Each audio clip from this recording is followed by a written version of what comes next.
Welcome back to the Archive Network. Aurelius here with Malik, curators of the Conflict Archive. We left War of Spanish Succession last time, and as the year closed, Europe braced itself for more turmoil. Today we pick up where we left off. Dawn broke over the sodden fields of the Low Countries with the thunder of marching boots.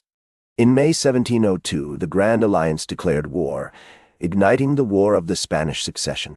What followed was a chaos that enveloped Europe. Soldiers from various nations collided, each side driven by ambition, greed, and a desperate thirst for power. Aurelius, you talk about chaos, but we can't overlook the human cost. This chaos wasn't just a strategy. It was deeply personal. Soldiers faced brutal choices, and civilians were swept up in a storm they couldn't control. Their lives were reduced to mere pawns on a chessboard of power. The stakes weren't just about ambition. They were about survival. Each decision had real people behind it, and their stories deserve to be remembered. The siege of Kaiserswerth became an early test of wills in this conflict. Imperial troops relentlessly battered the ancient walls, while French defenders fought tooth and nail. It was a classic display of military might, showcasing both sides' determination. For days, neither side yielded an inch, digging in for a long and grueling struggle. This early clash not only foreshadowed the brutality to come, but also highlighted the lengths to which empires will go to assert their dominance. But let's take a moment to consider the real implications of this siege, Aurelius. Those soldiers weren't just fighting for glory or fame.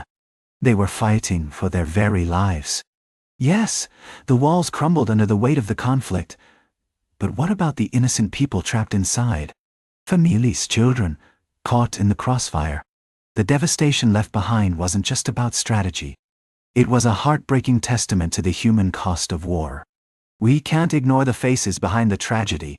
True. Wow. The chaos of war often disregards the civilian experience. But let's take a step back and consider the broader picture.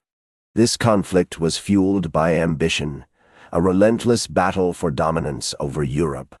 The politics of the day compelled these armies into action. We can't forget that empires, in their quest for power, expand and consume everything in their path, often leaving devastation in their wake. It's a brutal cycle, and history bears witness to it.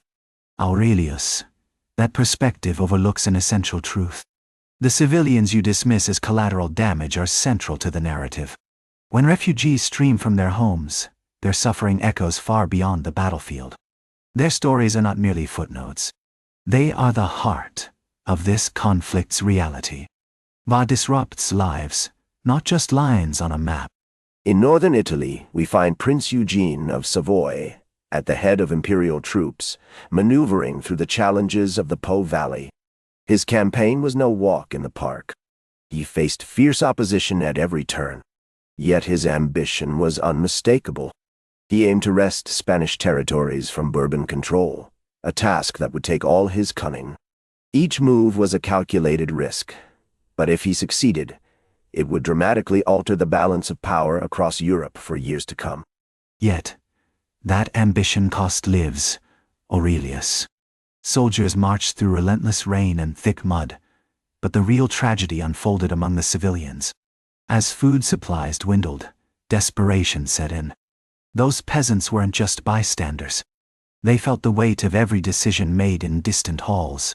Their suffering painted a stark picture of the war's true cost, a cost measured not just in battles lost, but in families torn apart and communities shattered. You're not wrong about the civilians. They bear the brunt of war and often pay the ultimate price. But we can't ignore how military victories shape the course of history. The battlefields, scarred and silent, testified to those sacrifices. Eugene's campaign, despite its challenges, revealed a strategic brilliance that could shift the dynamics. Each victory, no matter how costly, was a crucial step toward supremacy, proving that in the grand tapestry of empires, every stitch counts. True. But those victories come at a steep price, Aurelius. Just look at towns like Liège and Bruges. They've become way stations for displaced families, caught in a cycle of loss. The narrow lanes, once filled with laughter, are now crowded with desperate people searching for hope. We need to focus on their stories, the struggles of everyday folks, and not just the military maneuvers. Their pain is what really matters in this narrative. The war's brutality cannot be ignored. The winter of 1702 brought consequences that reverberated across Europe.